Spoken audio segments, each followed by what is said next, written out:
G'day everyone, Climate Change Guy here, welcome back. I've got a preview of my 3 blogs for Friday, June the 5th, 2015.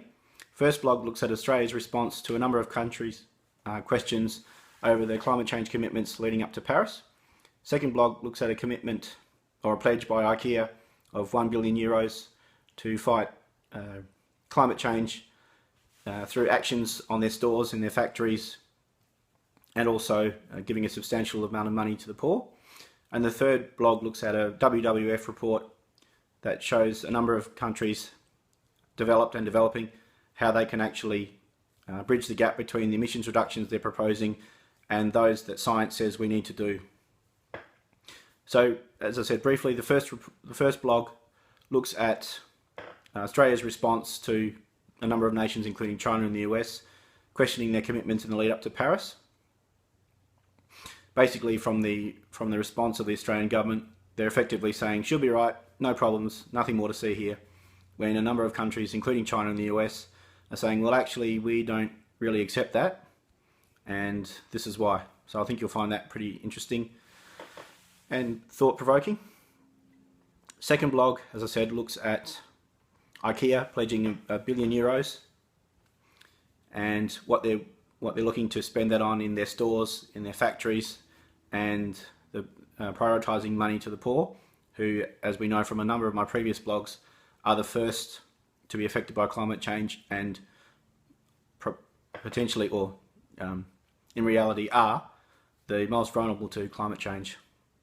So this is another in the long line of institutional investors or companies, corporations, that are stepping up to the plate and not waiting for government action and saying, here we are, here are our resources, this is what we want to do with them. So I think they should be applauded for that, most definitely, and I wouldn't be surprised to see some of their competitors step up between now and Paris and offer something similar. Third blog, as I said, looks at a WWF report, a second WWF report that looks at a number of nations and some actions they propose, or WWF proposes, that they should adopt to bridge the gap between the emissions reductions that they're proposing, or the actions that they're proposing to cut their emissions, and the emissions that science says we have to adopt, and we have to adopt now. So I found that pretty interesting to research. The first report has a good blend of interesting breakdowns of all the latest developments and the legislation that each country has proposed or will be proposing, and basically directly addresses each of those and what more can be done from WWF's point of view. And I found it interesting because when I was looking at that, I found a link to a first version of that report that looked at Australia, and in a number of cases the recommendations that WWF had recommended were basically rendered, well, they can't be done anymore because of the way the Abbott government has seen fit to move on climate change, particularly in terms of carbon pricing.